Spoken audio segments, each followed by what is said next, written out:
Hello, everyone, and welcome to Pay Per View, a wrestling review podcast starring me and Steve. Hi, Steve.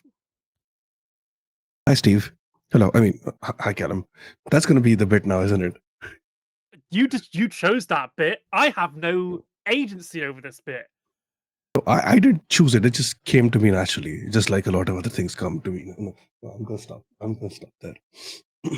Hi. Yeah, sure.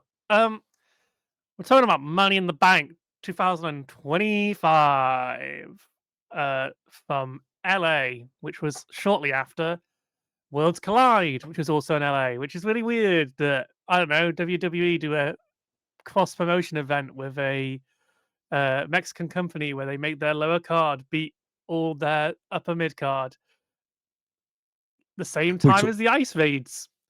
Weird, but that's the world that we live in now. but hey, Um, Mr. Iguana's cool. So, but Mr. Iguana is cool. That's my takeaway from this whole weekend. Is Mr. Iguana is my favorite AAA wrestler.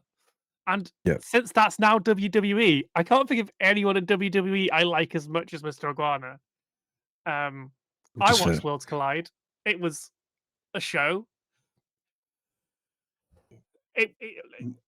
Basically, it's a AAA show that's been like shoved into a WWE sized hole.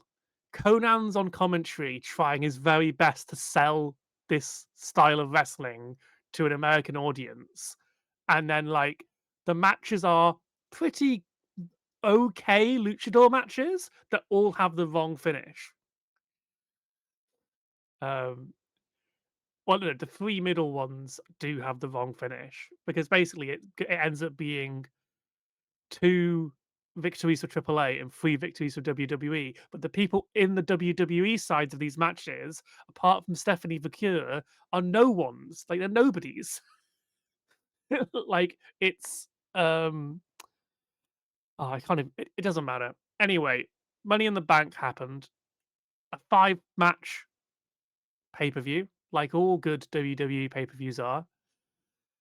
Um, is it five matches or is it six? Hold on a minute. Women's Octagon, Becky, men's main event, five matches. Um, I didn't have a fun time with this one. How did you find it, Steve? Uh, I thought it was decent. It was like, if you look at post WrestleMania, which is since we've been covering this stuff, it was one of the better shows that they've put on. If you compare it to Backlash or to the other two Saturday night main events, I feel like it was better than those at least. What was the Cena match at Backlash? In fact, I can't Orton, remember. Okay, it's the Orton match. It's the first Becky match. yeah, Uh, okay, maybe you're right. yeah. Uh, I do feel like this was the best women's match they've put on since the triple threat at WrestleMania. which the ladder match?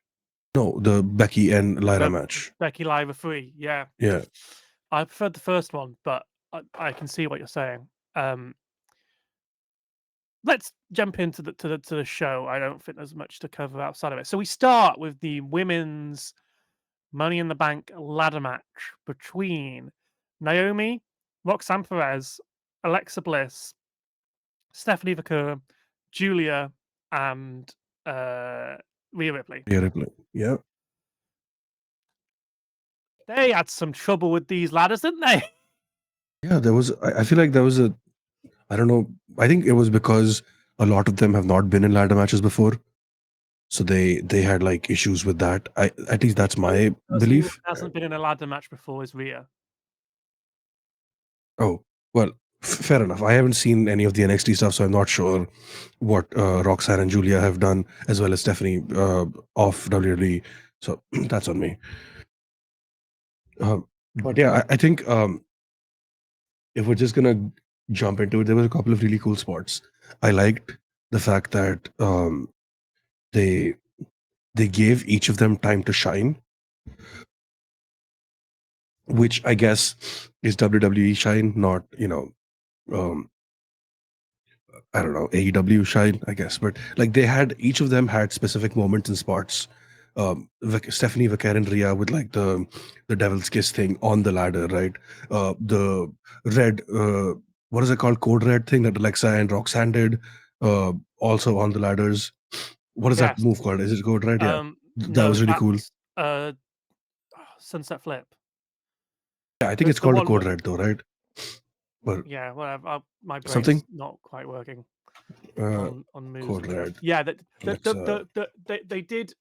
they both did the same move to Yeah, different opponents on different ladder bridges, but I think what for me this match was really muddy because there was lots of moves like that placed throughout the match where two people do something at the same time, but no one's in the right place at the right time. So people just have to stand there and wait for the other person to get into position. The men yeah, do this much better in their ladder match because you know what they do? They don't fucking wait. They just do the mm, move out of sequence because yeah, it makes more sense. Um, I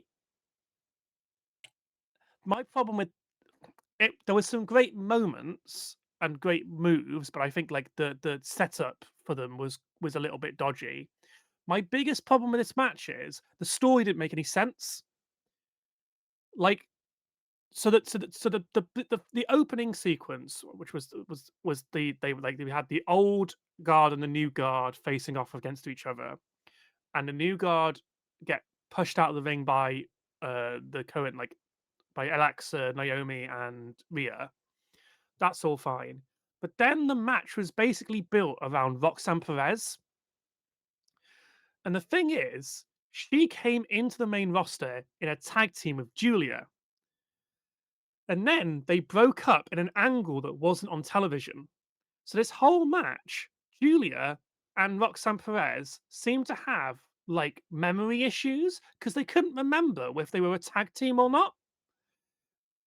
And like Roxanne and Perez would go from working with Julia for 5 seconds and then within the same thought change her mind and attack Julia. And they kept doing it. And you're like, what's going on?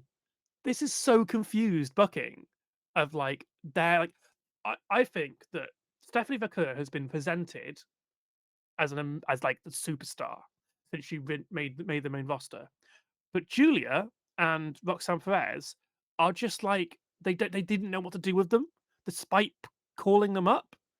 Roxanne's obviously now with the Judgment Day, which isn't important to this bit of the story. Um, but like they call up Julia and Roxanne at the same time on the same brand as a tag team and immediately split them up, send them to different brands. But then the story of this match is built around those two. And will they work together or not? Because they take out Rhea Ripley because she's the big threat by putting her into a bunch of ladders.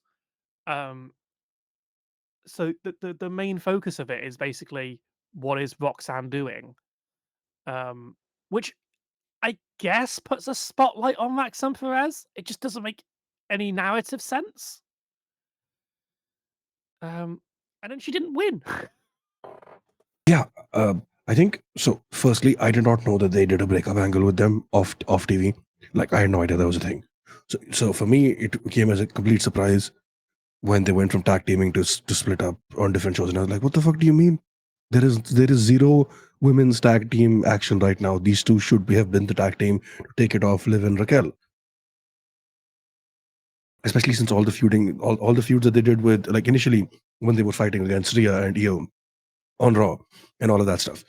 Um, but so for me, it was very much like without not knowing this piece of very important information that they chose not to televise. I assumed that it was more like they're working together because they have to, and then when there's nobody else in the ring, they will fight because there is no like it is every woman for herself as they keep on pushing to us, right? So that's it, at least how I saw it. But like now knowing the breakup stuff behind it, it is weird, and I also do not know how I feel about it. I do feel like um, it was a good idea to try it was a good not idea, but I guess it was a good. I see the thought process behind it to give Roxanne and Julia the spotlight, even though they were not going to win. I think that is a cool way that they uh, there was it was a cool attempt in my opinion. Same thing with Ria when they buried her under the ladders and they had her break out. I think that was a really cool spot that they like. I'm glad they gave her that because again she was not going to win. So I think there was a lot of that that I think was really nice. I do feel like I know I just said that I liked it earlier, but like the devil's kiss thing, she was slamming Ria's face in the steel ladder. So were her knees, and she didn't sell that at all, and that was weird. It's a Like, it's a Yeah, bad move. This is my hot take. I think it's a bad move. yeah. I think it only is successful because of Booker T's selling, and because it's hypersexualized. That is it. Yeah, I I think that Booker T's done more damage to that move than I agree. good. I agree. And this is And the yeah, first time. Well, like not the first time, but like the last few weeks, I have been annoyed with the way Pat has been reacting to it because he's trying to imitate it and it is not working, and he should stop. And they should try to phase out the chants. Like I think, just phase um, out Pat from reality. eh, I guess, He wasn't um, on Raw this week, yeah, and it was yeah. I was great. gonna say, you know what, fair. Um, I do like slight tangent here. I do like um, Wade Barrett's commentary a lot more than Pat's for sure, right? And I do like the fact that he and Michael can yell at each other and kind of like pseudo fight or whatever, especially about the whole Chad Gable thing. We can get to that in a minute, the whole fucking nipple thing. But the I think the um for me it was very much like I knew Naomi was going to win going into it. Like it was either Naomi or Rhea for me. And uh I kind of feel like Rhea did a very good job on the SmackDown before. Sorry, I keep having to mute to cough because my throat is killing me. Yeah, no worries. Yeah, But yeah, I um, I I I didn't really know. I, Naomi's the only one that storyline made any sense. Rhea, despite not being champion, has had more screen time than the actual champion. Um, but that doesn't matter because she can basically ask for a title match and get one because she's Rhea Ripley. Uh, Julia's going for the US belt. Um, Vicker doesn't really have a direction, and Roxanne Perez is in the whole um, who's going to be Dominic's next girlfriend Judgment situation? Day Yes. vortex. I, Yeah. yeah, I don't want to get too much into Raw, but yeah. Um, anyway, so yeah, Naomi was the obvious choice, and she did win. Um, it's a good way of getting the belt off Tiffany. Uh, Yeah. And I think it's kind of poetic. She loses to a cash in because she won, especially she won through a cash in. I think that's a nice way to do it. unless, and I'm putting this as a worst case scenario, she continues to feud with Jade, and Jade wins the Oh no, briefcase off Naomi no. Why would they do that? because it's They could have. WWE. To be And fair, they haven't done that apparently, angle for the women yet. Yeah. Triple H doesn't like Money in the Bank as a Yeah, that's true. stipulation. So I think it is the most exciting, and it does reward Naomi for the good work with this heel persona. It also reestablishes them as like effective because their one feud that this character's been a part of has they have lost. Exactly. Um, I think so that's something that I like. I've seen other people talk about as well. My biggest complaint with a heel turn, I think we addressed this earlier as well, is when they switch and they do the heel turn and then they still keep fucking losing. Like Shinsuke Nakamura with, and that's the biggest example. See, Shinsuke Nakamura kicking AJ Styles in the balls and still not winning the big one. Like, what was the fucking point then? So yeah, I'm glad that she finally has a win, a good solid win. Um, and I think if they want to continue the Jade thing, they have Naomi beat cash in on Tiffany, and then Jade challenges her to a match at SummerSlam.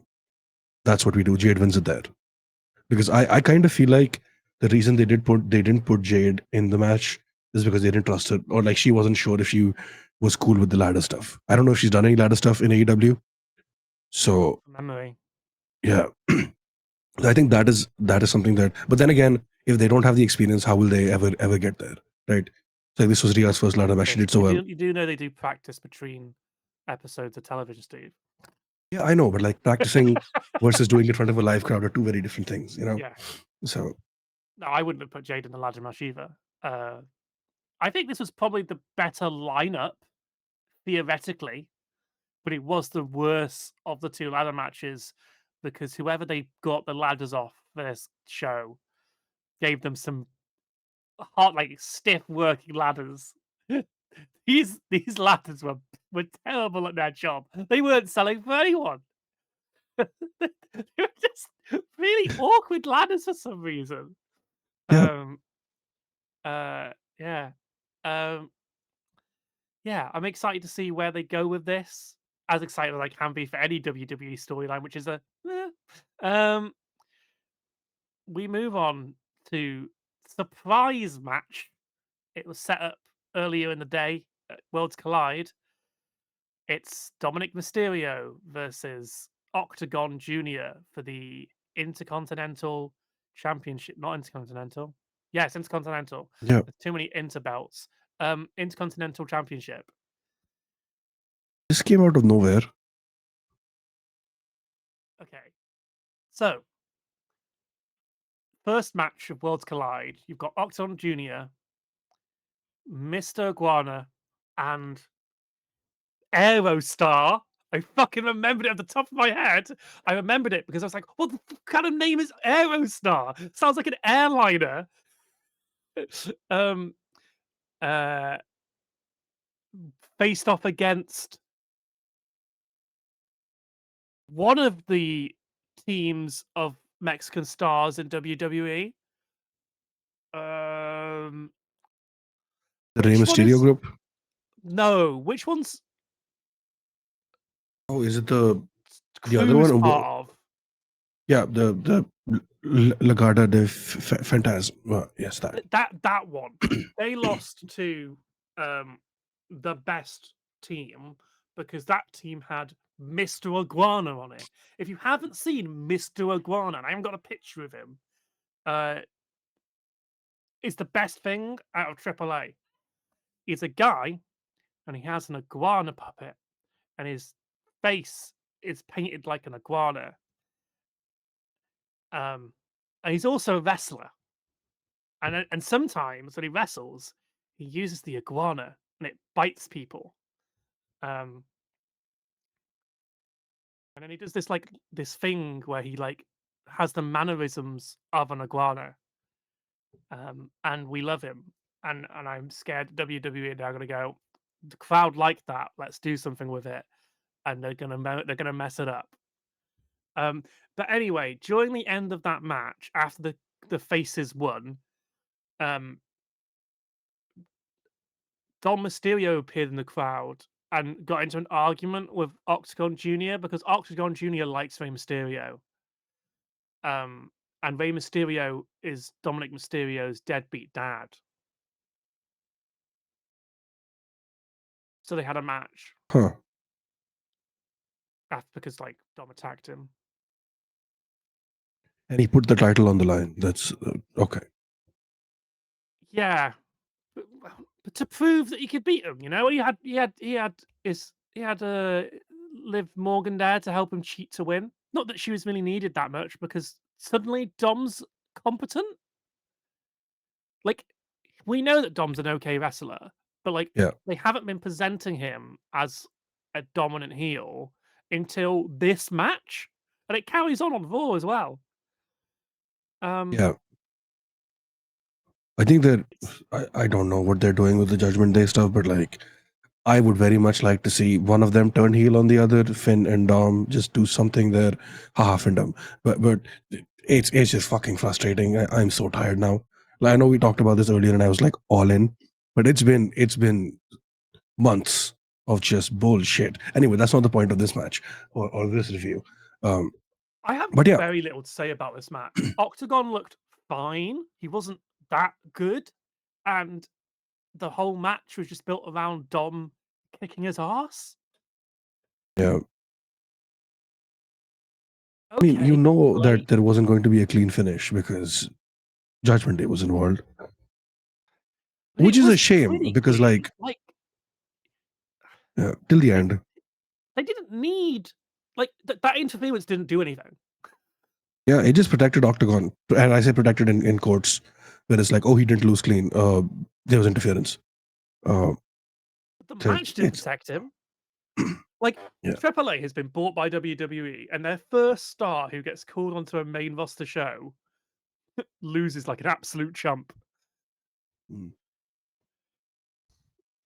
That's what happens they when you they get should have given him, yeah, they should have given him the Sami Zayn treatment when he came up to challenge John Cena. That's what they should have done for the US title. That's the showing Octagon Junior should have had. But hey, Triple H, Triple. Oh wait, no. WWE doesn't like their. Uh, I'm gonna say something controversial. I'm just gonna shut the fuck up. I'm not gonna say it. But hey, uh, Dominic Mysterio wins um, his third, fourth, I want to say, successful title defense since WrestleMania. at least he's Um, defending it. That's nice. yeah, yeah, exactly, yeah. Um, which is pretty cool. Uh, Now, if you could I just take am, that idea of defending the belt and give it to Io Sky, we'd be nice. We'd be having good times. yeah. She hasn't had a match She since hasn't defended the Backlash. belt. Oh shit, yeah. Since WrestleMania, she hasn't defended the belt. She's had like a couple of fucking tag team She's had things. tag matches with a tag team that doesn't exist anymore.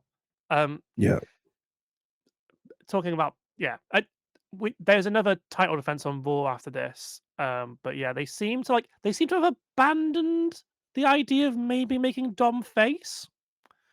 Or it will just take another 4 years to get there in Triple H's long term booking. Um, yeah, I don't know. I feel sorry for Triple A, but you did agree to this. You yeah, let WWE come in. And TNA have learnt the same thing. You can't trust them. They will bring you in to bury you because you're not WWE. It doesn't matter how over you are. You're there to get buried. The only way that Mr. Iguana is going to get over in WWE, apart from fans, is that he signs with WWE proper and they use it like because if he's still just a Triple A star, he'll come in and he'll lose every match. yeah, Um, yeah. Anyway, let's move on to the best match of the night, which isn't difficult, but this was Becky versus Lyra 3 for the women's intercontinental title match. Um, what worked here, and it unfortunately makes everyone else look like an idiot. Not an idiot. It made Cody look like a dumbass. Is that Becky comes in, Lyra comes in, the bell goes, and Lyra goes for Becky. She just absolutely goes for her. And it brought an intensity to this match where you're like, yep, this makes sense. The storyline has been fine. It's unfortunate that maybe the mic skills of Lyra haven't been a highlight of this kind of the story, but they're doing the best they've got, and the crowd are getting behind Lyra in the ring, which they weren't doing previous to this feud. yeah, But like fiery babyface, she's still the babyface, but she's pissed off and angry and gets in the ring and shows it, and it's a good match. Uh, Lyra gives Becky everything in this match. Um, it's just not enough. And same for Becky. It's like Becky does the manhandle slam off the top rope, still not enough. yeah. Um, I do want to say though, like Lyra's first promo after Saturday night's main event. Um, no wait, yeah, when she called out Becky for disrespecting her and her fiance, that was a really good moment on the mic. I really enjoyed that. So I feel like uh, post WrestleMania, that was her best promo because I haven't seen any of her promos before that. And It was.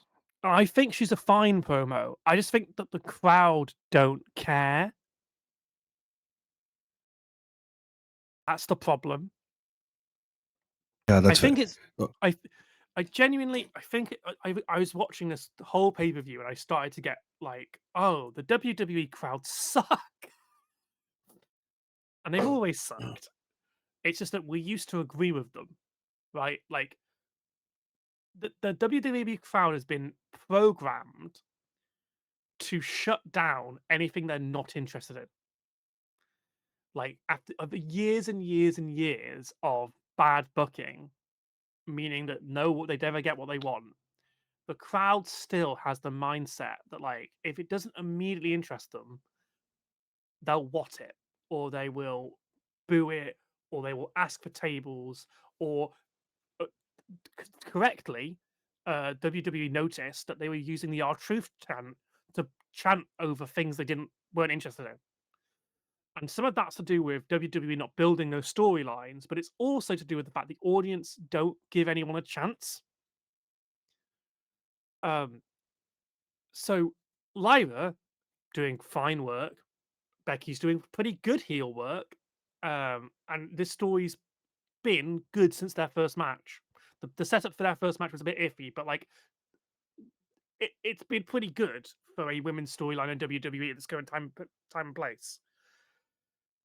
But no matter how good she is on the mic, because the audience don't particularly care about Lyra until she starts wrestling, it doesn't matter how good she is on the mic, the audience aren't giving her that chance.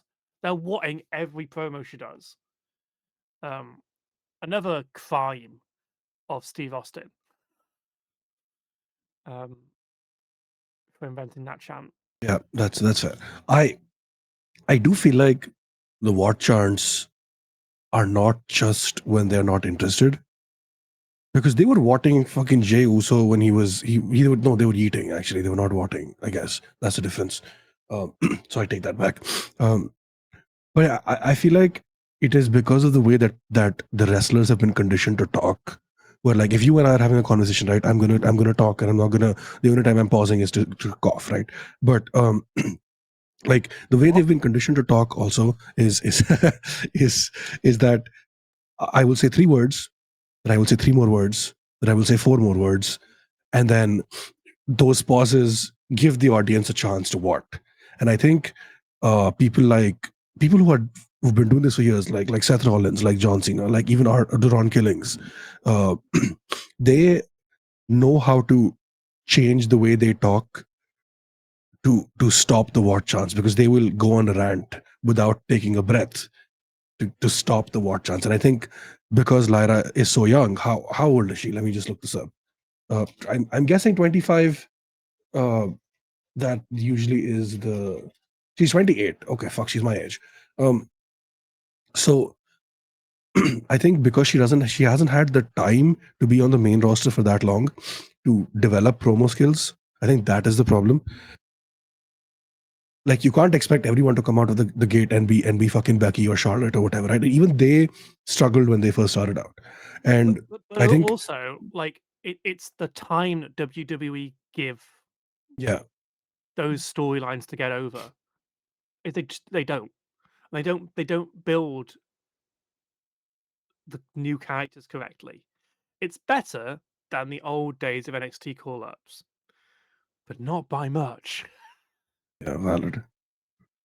Um, there was a really great spot here where Becky was like like put over the barricade, and then Lyra did a leg drop onto her that looked real gnarly. that led into the final sequence of the match. Yeah. Oh, This also, yeah, Go ahead.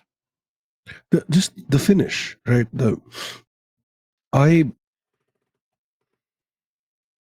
I get it. The heel cheats to win. Haha, yeah, good job. But like the I kind of liked the whole. Usually when they do this stuff, they I don't know. It just something felt different about it. I think it was the smirk on Becky's face when she won, and then the commentators calling it out, seeing it in the replay. I don't know. There was something about it that felt different, even though we've seen this happen multiple times. And She didn't grab. She didn't. That's the problem. The problem is she fucked it. She didn't grab the pants.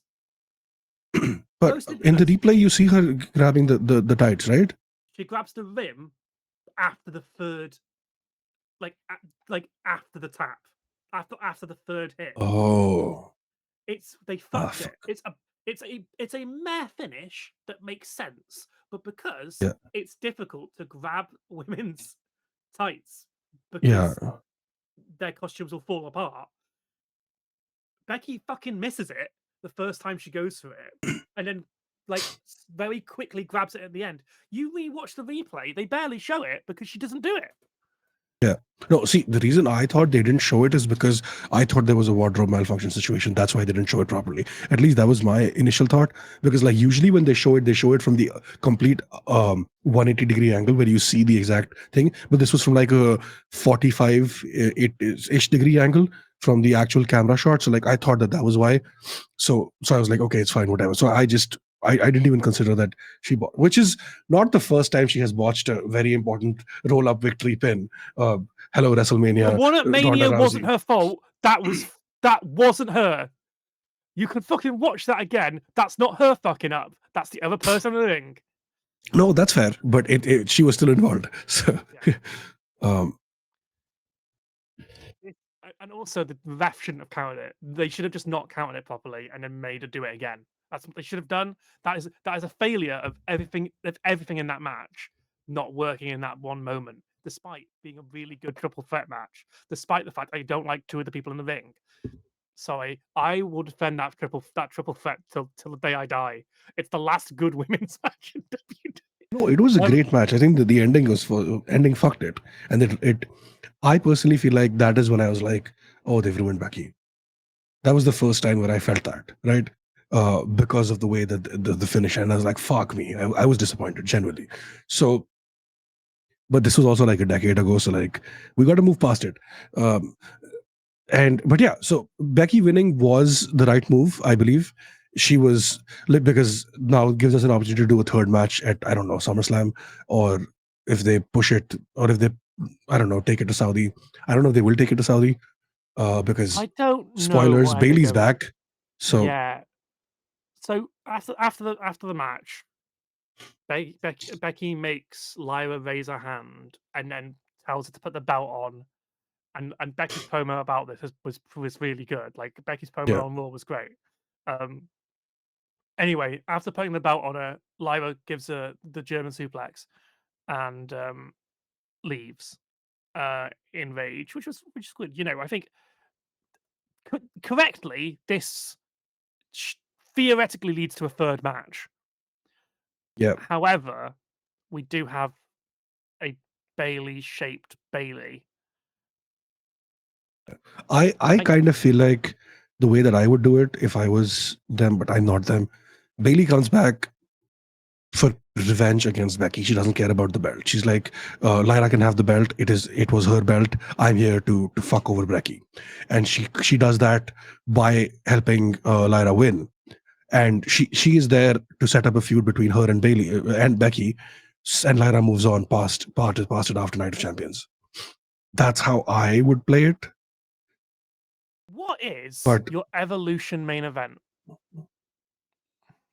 Stephanie Vaquer as champion. When is SummerSlam? SummerSlam is before or after Evolution? After Evolution's next Ah, month. fuck. Never mind then.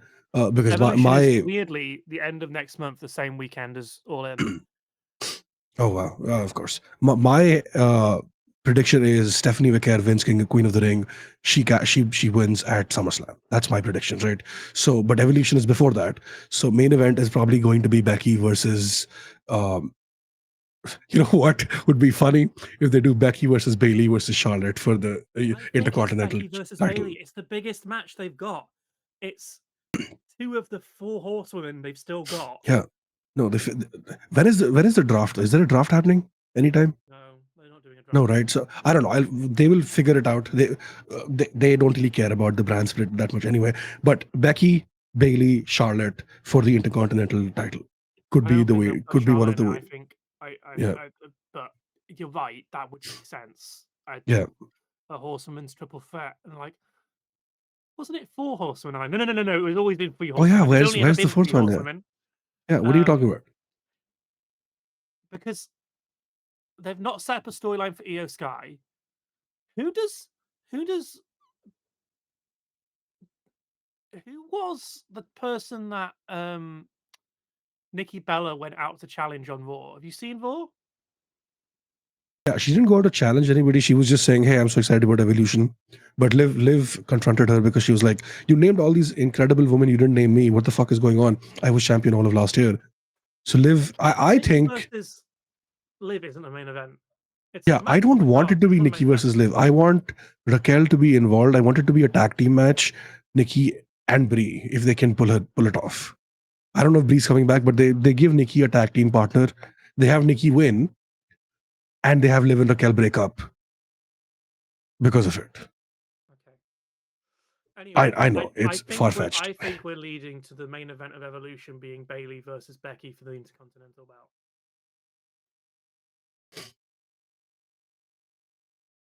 It's what I think is going to happen because I can't see any other unless they do a match. They set up a match on SmackDown for the women's championship that then becomes the cash-in spot at Evolution.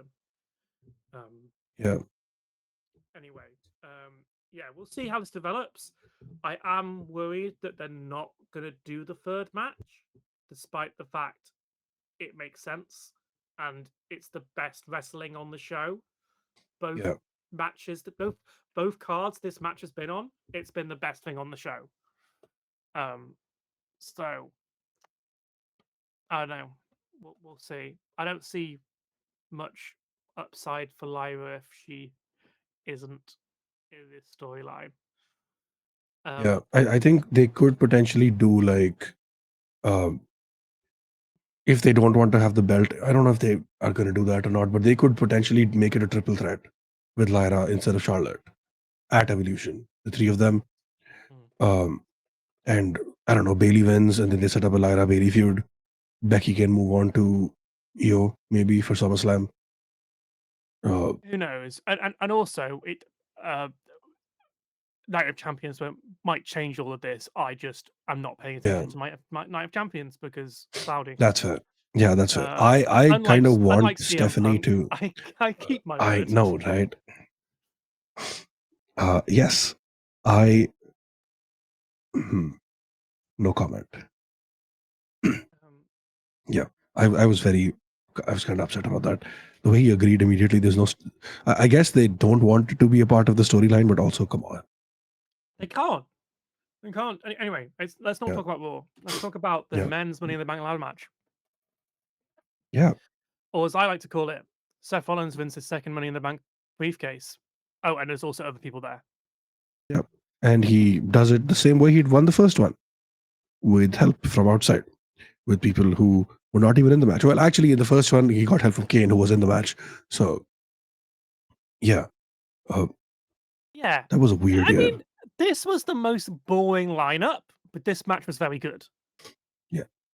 Oh, LA It, Knight gets shafted for the third time in a row. That was yeah, fun. Um, it it I'm was being sarcastic.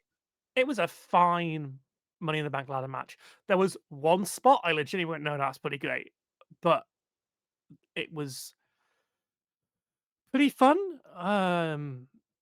Solo as a chicken shit heel was a It's lot so more funny. fun Then than whatever he's done. Yeah. whatever he's done before this point. He completely changed character for some reason in this match, and it was like, oh, this works so much better. Yeah.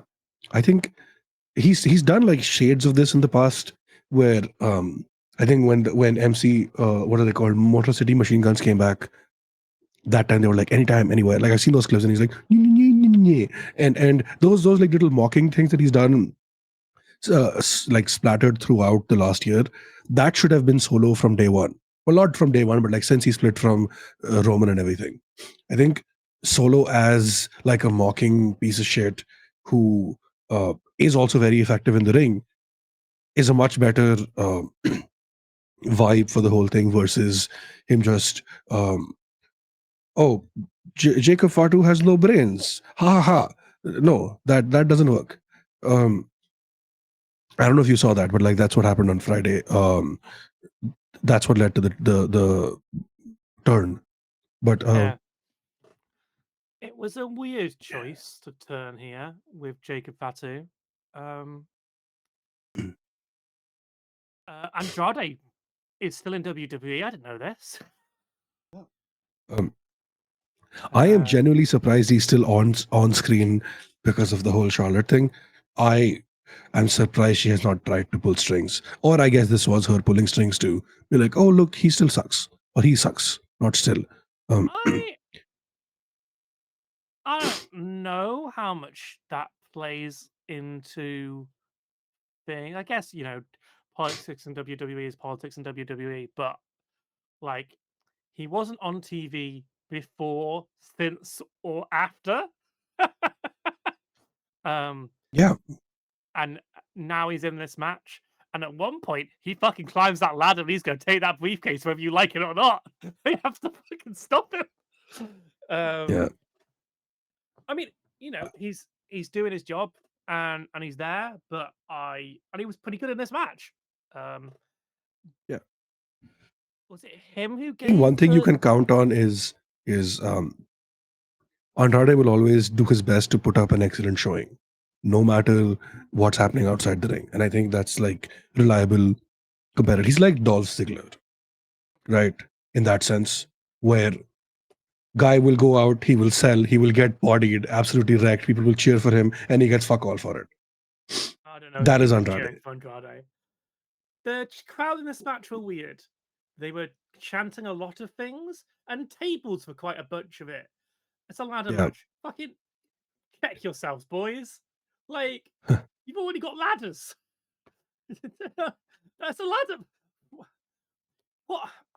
Anyway, um, the match was basically built around Solo being a chicken shit heel, uh, El Grande Americano doing a bunch of Chad Gable moves and kind of almost winning constantly, um, and the ladders being too small. Um, the oh yeah, ladders what being the fuck small. was that about? I don't. Oh, okay. Fucking the ladders. Oh Okay. yeah, the oh my god, yes, I'm remembering it as you are. Yes, So the ladders were all too short. And it seems like that Money in the Bank briefcase was either higher than usual or they were just using shorter ladders than usual.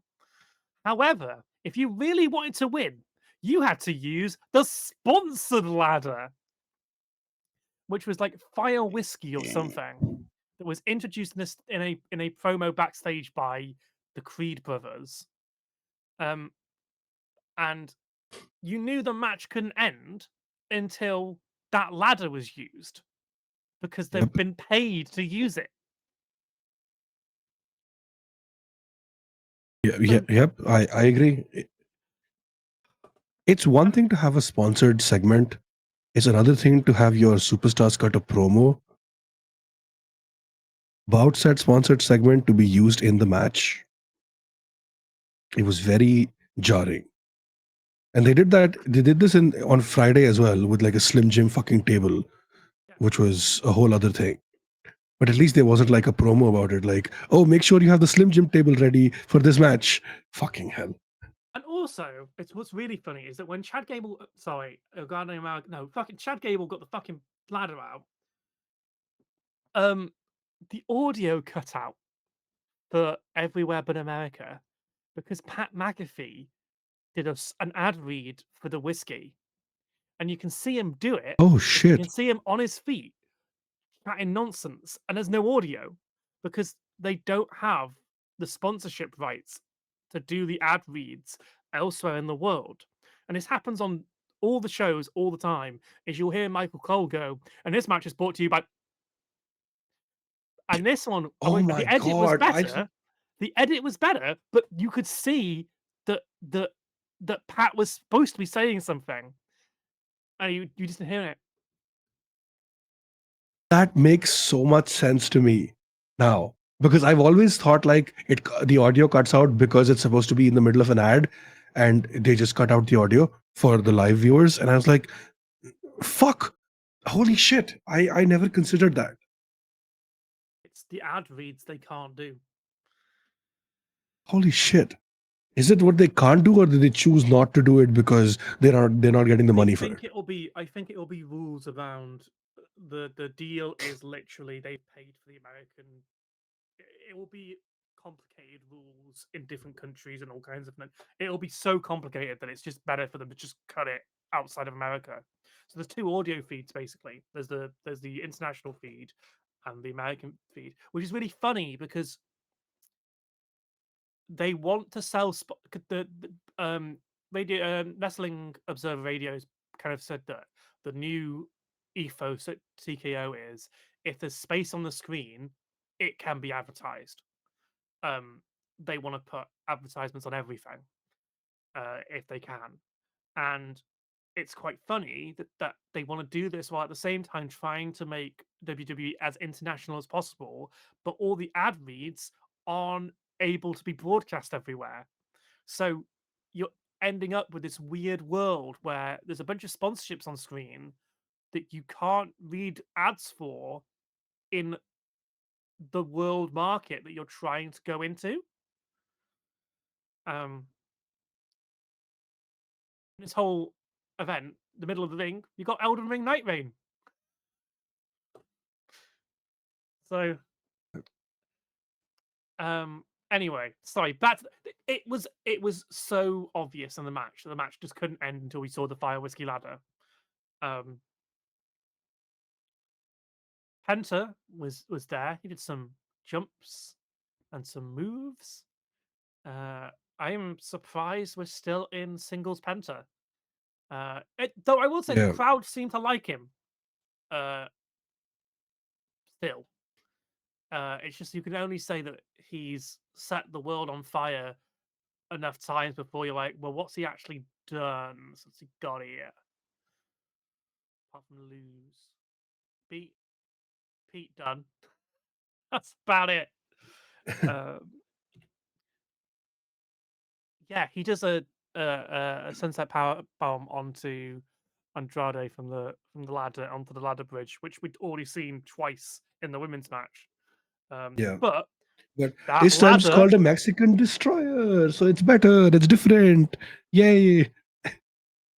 that that ladder that they were on doing that spot, Refuse to fucking break. you got everyone on the outside looking at him going, "What?" Because Andrade struggles to get the ladder into the other ladder, Yeah. and it's like you're like, "Oh my god, that is nowhere stable enough for them to." And Andrade and Penta just on it doing their thing, and you're looking at like the refs in the refs are selling, but also you can tell the refs are going, "Oh my god, this could go so wrong if this ladder doesn't fucking stay still." Um, there was also a bit where LA Knight struggled to get a ladder onto the barricade, and for the first time ever, my brain went, "There's an audience sat next to that ladder. If that goes wrong, that's going to impale a member of the audience." Um, the match basically boils down to interference from Rollins's dogs of war, I guess. Um, Braun Baker and um, Bronson Reed, yeah. Bronson Reed, um, the BB boys. That's it. Yeah, okay. Bronson Reed isn't anyway. I'm trying to come up with a good name for them because their faction name is the Vision. Um, I it's B squared. Here's the thing. I just thought about this while I was watching the match. What does Paul Heyman add to this faction? Uh, j- uh, what did he add to the bloodline? He was the main character of the Bloodline. He was constantly in the Bloodline storylines. He had loyalties being tested constantly. He was the spokesperson uh for Roman when he wasn't there because Roman wasn't there every week.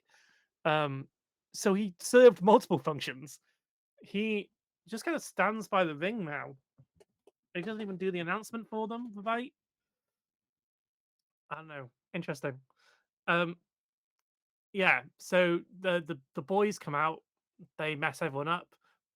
Braun does some fast spears.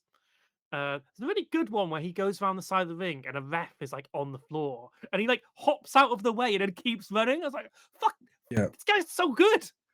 You know, Braun Breaker might be like I Braun Breaker was the figurehead of NXT 2.0. When they started NXT 2.0, when they killed Black and Gold NXT, he was the figurehead. Like they were like, this guy's the future. And the thing is, they were right. They were right, but we didn't like it because it was NXT 2.0. But we all were like begrudgingly like, fuck, he is the future. Fuck. He is good. And he keeps on showing that he's good.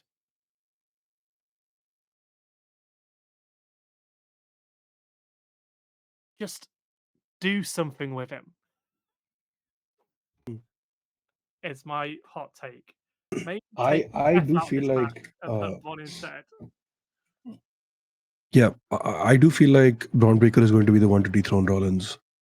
That's going to be the story for next year, I guess. I don't know if it's going to be next year or the year after that, but Braun Breaker will dethrone Rollins, take the belt from him, break up this faction, and then it's going to be him and Jacob Fatu on opposing brands leading the future. That's my WrestleMania 50 main event. Is well, 50 is too far actually. 45, You're I guess. probably right with the speed that Triple H likes to book.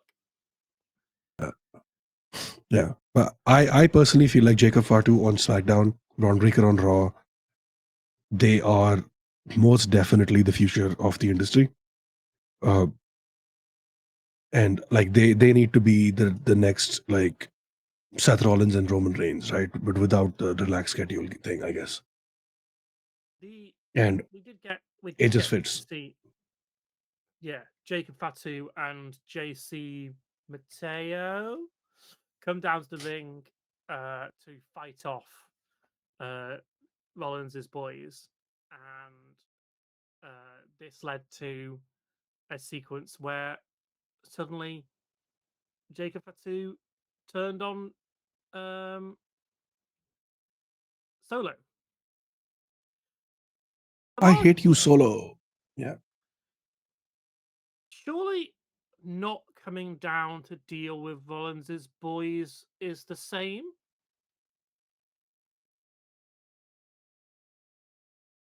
Uh, Like you only have to turn on Solo if you come down to help him. yeah. You could have like this happen on SmackDown where Solo's like, "Why didn't you come out and save me?" and then do the turn there, rather than the turn happening during this match where there's already other stuff going on. Yeah, that's fair. I do feel like the solo Jacob stuff took too long, where it was at a point where it was like, there is no reason for the others to still be down. I Yeah, that was how I felt as well. Um, I would like to highlight it because I just saw it in my picture notes. Um, there was an amazing sequence, and this is the best bit of the match, where El Grande Americano there's a Yes. ladder. So there's a ladder on the post and the floor outside. Then there's a ladder inside the ring, uh, leaning the other way, and then there's the big fire ladder. So he runs up the outside ladder, takes the middle ladder, and like rides it over onto the big ladder with the help of Seth Rollins, who's holding it the whole time, and then runs up the big ladder, and then LA Knight follows him and takes him off the side. And it was legit. I was like, that's a clever spot. It does rely on Seth Rollins being there to hold the ladder to do it, but it was good. Oh yeah, I think that was the spot of the match for me. There's like nothing comes close to that. Incredible showcase of athleticism from Chad El Grande Americano Gable, and just all of them. I think the initial part of it was kind of wonky, where LA Knight kind of launched him into it, but it still worked. And the fact that LA Knight followed him from the outside to slam him down was really fucking well done as well. Like 10-10, no notes. LA Knight Yeah. looked great in this match. Maybe LA Knight's just really good, and we're pretending that he wasn't this whole time. I don't know. I'm starting to like LA Knight a bit. um, No, yeah. I've liked So him since he was um, Dupree. Since then, I've liked him. So I am yeah. the biggest Maximum Male Model fans. I think Oh yeah, Maximum Male Models should have been world champions. I agree. I I love pretty tag teams. I Right? just think it's a great gimmick. Yeah, and it is literally what wrestling is, but except the difference is this is being shoved in your face. But this is what wrestling is. It's about people presenting themselves and their bodies and showcasing them. And it's an art. It's a showcase. It's about attractive people doing attractive things, and this is what it should be about. But anyway, can't. Seth Rollins wins Yeah, again. It's a second. He's a second man to win it 2 times. And you know who the other one is? Punk. Punk. Seth Rollins and Punk are gonna feud forever. No, please stop. Speaking of which, where Begging the you, fuck was boss. Punk? Where was Punk? Where Uh, was Sammy? Where was okay? Jay was in the match, but like after all of that bullshit on Raw, where Sammy's like, "Oh, you have to win. You have to stop Rollins. Nothing is more important than stopping Rollins."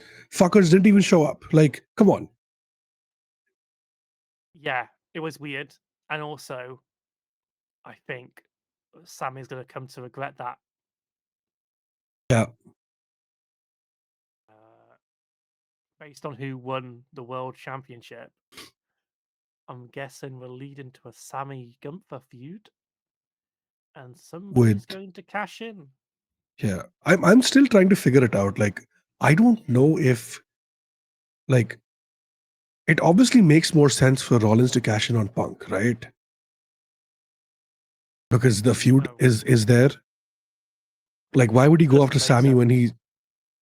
he? It doesn't make sense because Cena storyline needs to be its own little thing. No, that's So fair. But like from Rollins' perspective, if you're Rollins, you want to cash in on Punk. yeah, You want to pin him. logically, yes. Yeah.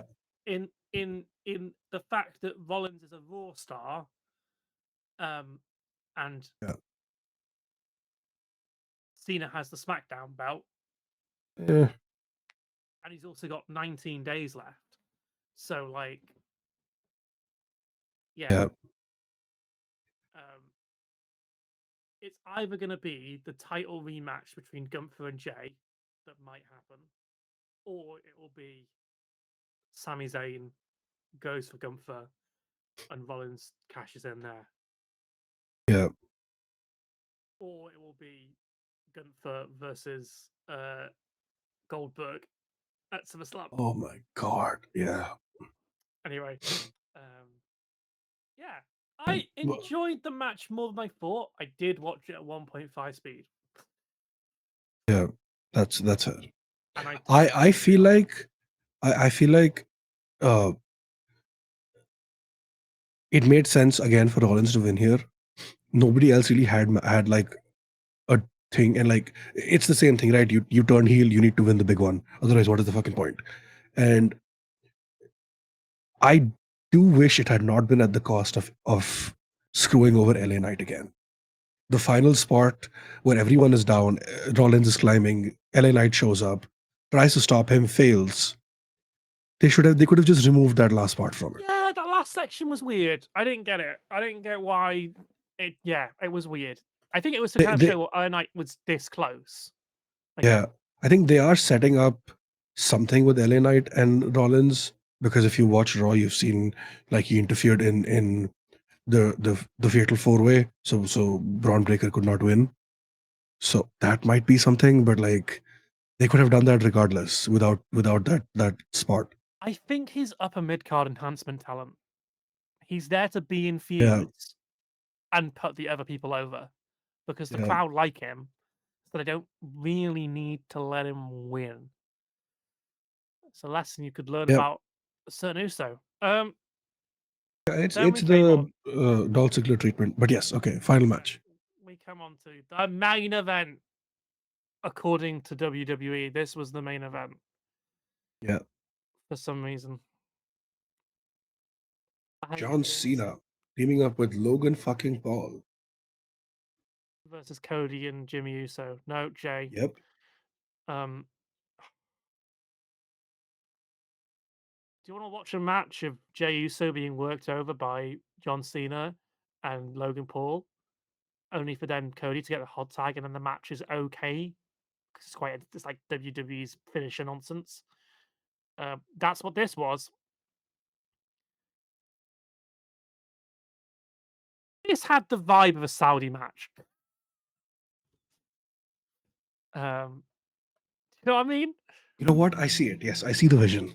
I feel like maybe this was the initial planned match for Night of Champions, which I don't think, or like for a future Saudi show, because I do remember seeing somewhere that Travis Scott was supposed to be in this, but Yeah, he, they tried to do. Apparently, the reports are this match was originally meant to be Travis, Logan, Cena versus Jay, Cody, and someone else, probably Jimmy, or Sammy. um, or Sammy, or Bad Buddy. Uh, um, Travis Scott has been training, but clearly didn't get ready in time. Um, so That's fair. I'll look forward to next year's SummerSlam where he's ready and they do something stupid there. Um, Again, this is a tag match on a pay per view that doesn't need to be there when other tag teams aren't getting on pay per views. Um, and sorry, premium live events. It, it was boring and bad until they got the hot tag in, and then everyone kind of went crazy. There was some fun spots where like Logan goes to do a springboard attack, and then Rollins gets out the not Rollins, Cody gets out the way, so he lands on Cena. Uh, Yeah, Logan, during a pin too. Yeah, yeah, Logan getting a grabbing his drone so he could do a flip, and then Cody running up and grabbing him and giving him a German off the top. It yeah. wasn't a German; it was just a suplex. Uh, while he was holding his drone was cool. I hate that I'm giving Logan all the highlight spots here, but that's what the match did. Because he then did a spring 8 second rope moonsault onto the table from the outside from the ring. Um, and then Cena remembers he's in the match, goes for the belt. And the thing is, that belt looks like it's made of plastic. So his belt shot looks really rubbish. Yeah. Like, I'm sure it hurts. It's got all those studs on it, but like, I don't think it's gonna knock me out if you hit me with it, especially at the speed that Cena moves. Um, Goes for the pin, and we have a mysterious stranger appear to attack Cena. Yeah. R-Truth's back, baby. He speared him. He fucking speared him. I was not expecting that. Uh, where did? What do you mean he's back? He didn't go anywhere. Oh yeah, he was just off TV for a week. Yeah, yeah, yeah. So like, I as an audience member who doesn't meet the news, I don't understand why they're telling us back. He didn't go anywhere. What do you mean they thought he left the company? WWE never told me he left the company. Obviously, he was released a Yeah. week after his match with Cena, and the crowd have been chanting his name ever since. And he is back as Ron Killings rather than R-Truth. We see that on Raw. Yeah. So the details on this deal are not clear. However, it seems like the reports are telling me this is not a rehire. Yeah. They're probably just finishing out his contract, whatever time is left.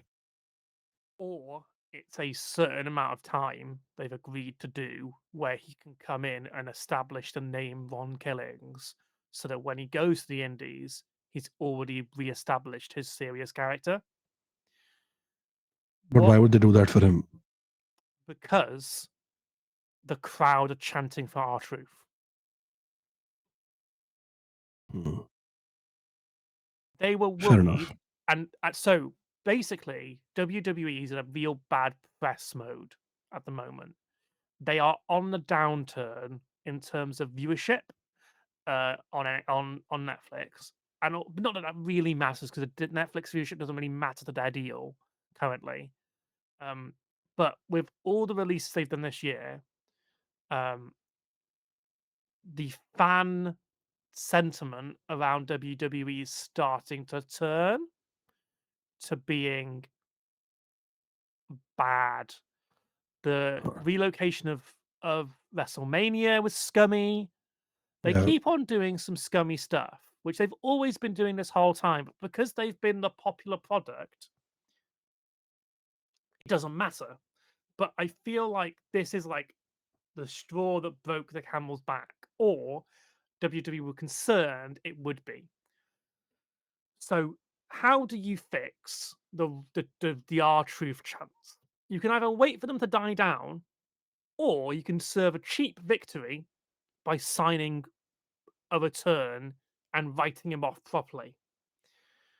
The reports also say it was specifically Nick Khan who reached out to Truth rather than the normal people who make these deals.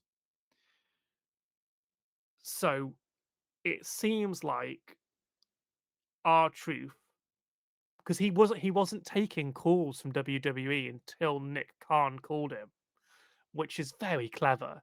He's he's negotiated a deal that works for him and that WWE were just willing to take on it so they could get rid of the chance. Um, that's a bit of conjecture, but it makes a lot of sense. Um, he will probably have a short program. I suspect there's a no con. I don't know how that would work. There's a world where I think they made him say he wouldn't go to AEW for a bit.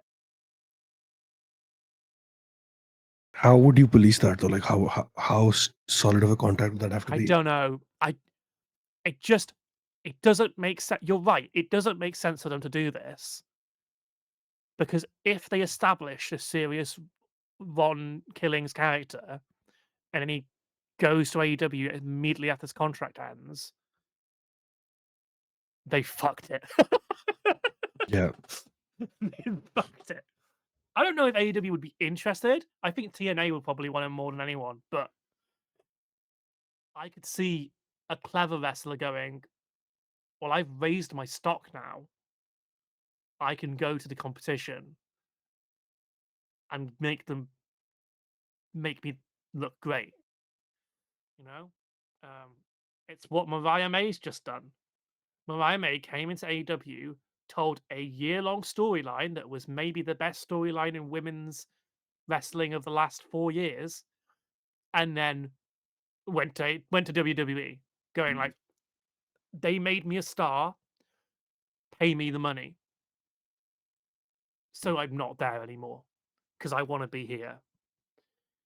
Um, from a wrestling perspective, from a wrestler's perspective, that's actually a good thing. It's a good thing that you can go into a company and go, "I want to do this story and raise my profile and then go elsewhere." That seems like a good thing for the wrestlers. It's a terrible thing for the companies.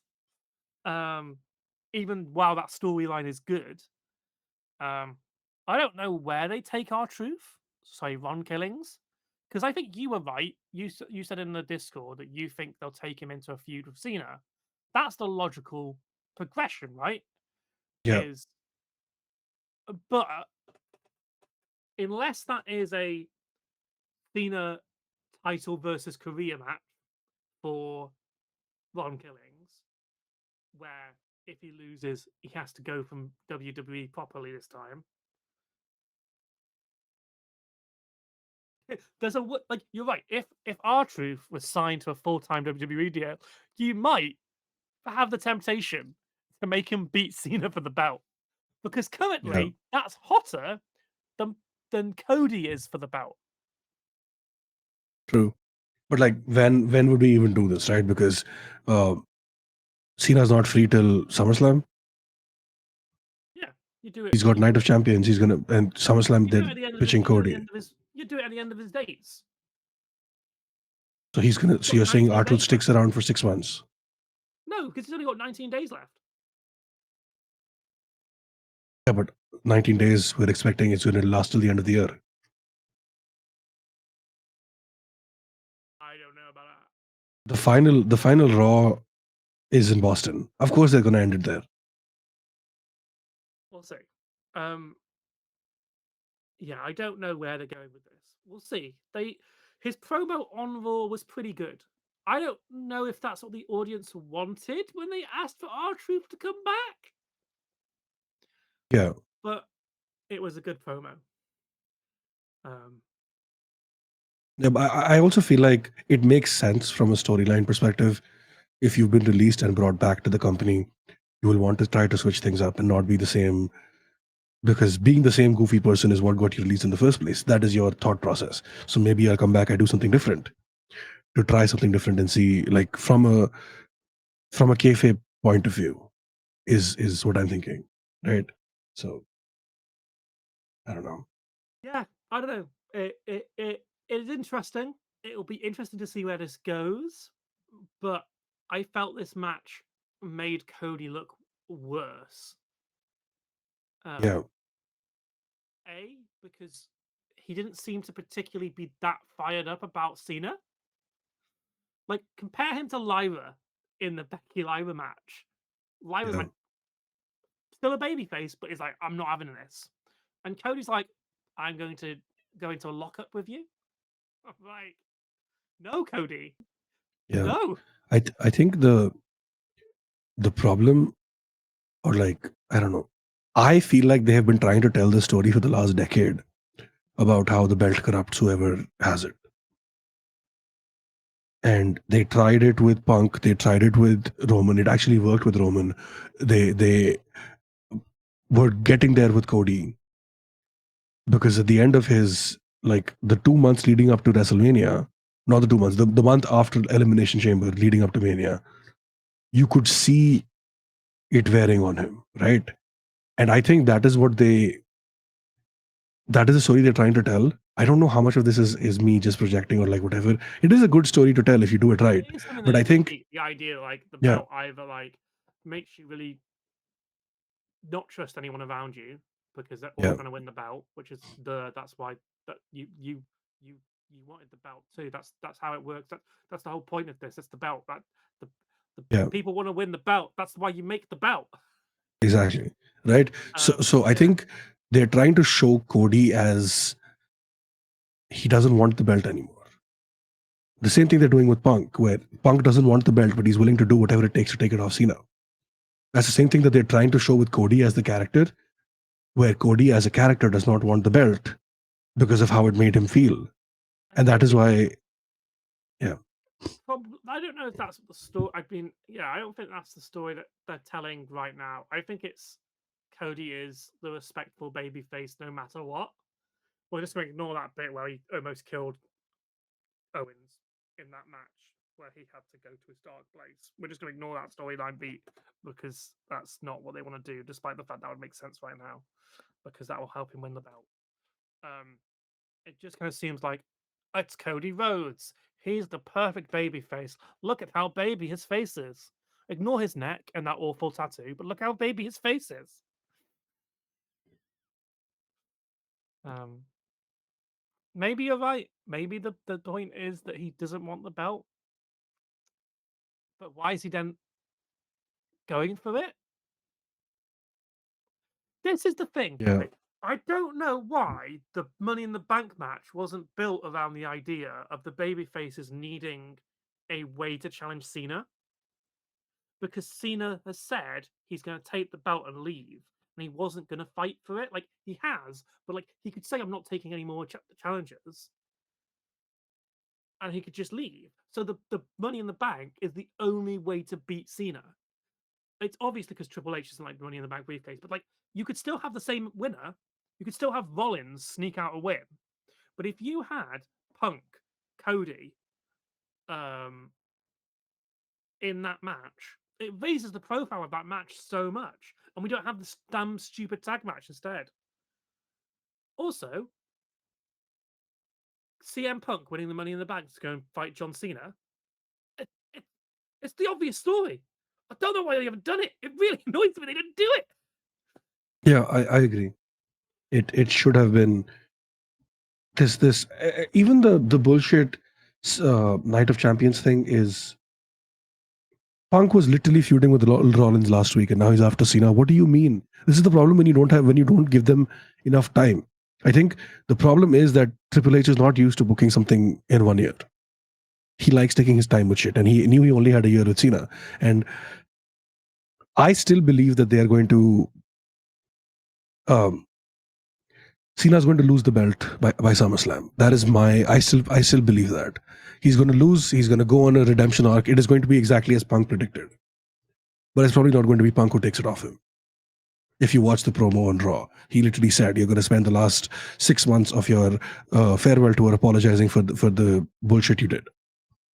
And I think that is the compelling story because as fun as it sounds to have Desperation Scramble to have him not leave with the belt, it's an even funnier, it's an even more interesting thing for him to attempt to apologize, turn face, and do and then decide I want to go for 18 as a good guy, win Raw in Boston, relinquish the belt, and retire on his own terms the way he wanted to, instead of I'm going to take the belt and fuck off.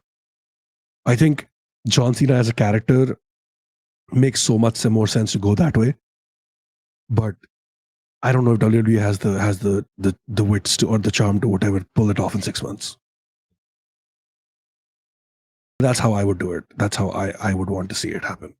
That would be my fantasy booking for John Cena. Give him 18. Fuck it. It We'll doesn't have to matter. see. We'll see what they do. Yeah. As I said on the previous episode of Bex, as much as this is a torture chamber for me to make you watch AEW, this is a torture chamber where I'm forced to watch WWE. And I didn't like this show, but I really liked Becky and Lyra. What's your closing remarks, Steve? Oh, same. I thought the show was okay. Loved Becky and Lyra. Glad that Ron Killings is back to do whatever he's doing for the last few dates he has left. Um, and put Mr. Iguana in the King of the Ring tournament as the secret member that they haven't revealed yet. Unless it's going to be a returning Ilya Dragunov. No, I don't Ilya's know if too he's ready far. yet. Ilya's Yeah. took a real bad bump. Yeah. I think that was 18 months, but it's only been a year. So Uh, yeah, unless so my thought was that they would. It's weird, but I thought they would put whoever lost in Gunther and Jay in that last spot. Uh, but I feel like they should give it to Mr. Iguana, have him win the whole thing, have him beat Gunther, have the fucking iguana dance around with the belt, and he comes out the next week with a tiny ass belt for the iguana. That is what I want. That is it. Yes. Anyway, That's the correct um, choice. The correct yes, choice is that Mr. Iguana wins all the men's belts. yeah, He has to and tag then team with the yeah, iguana.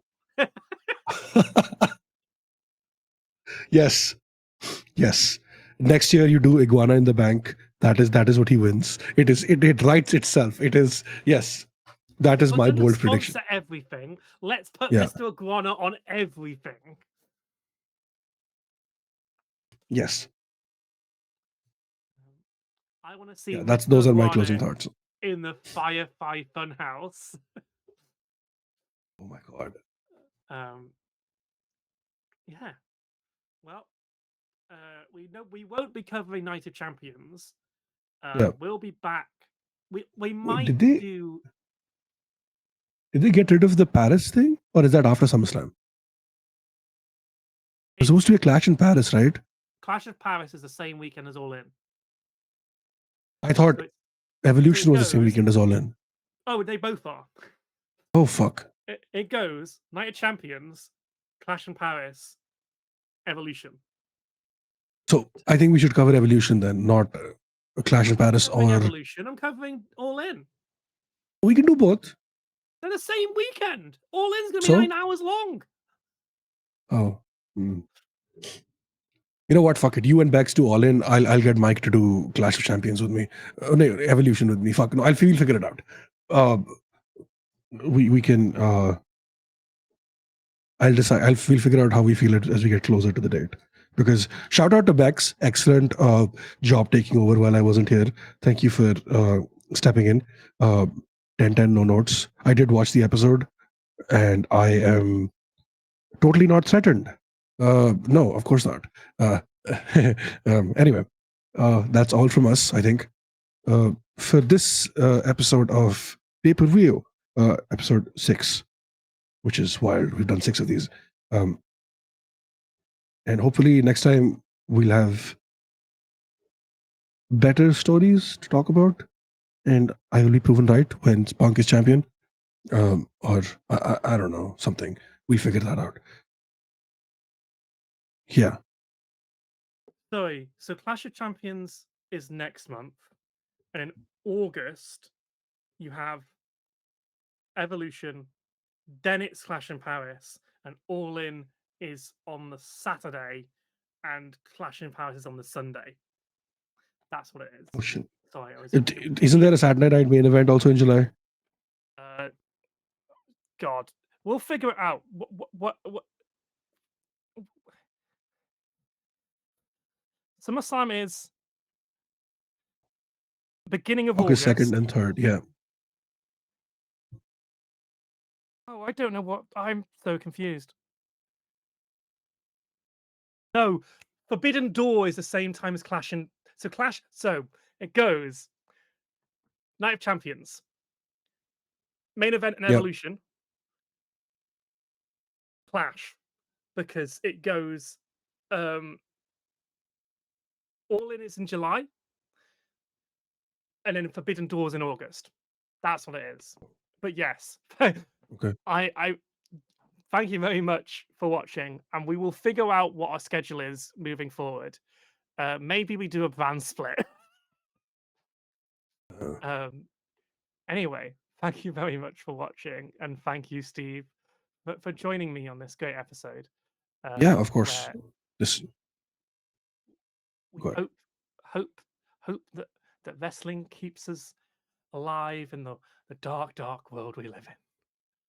Bye bye. Bye.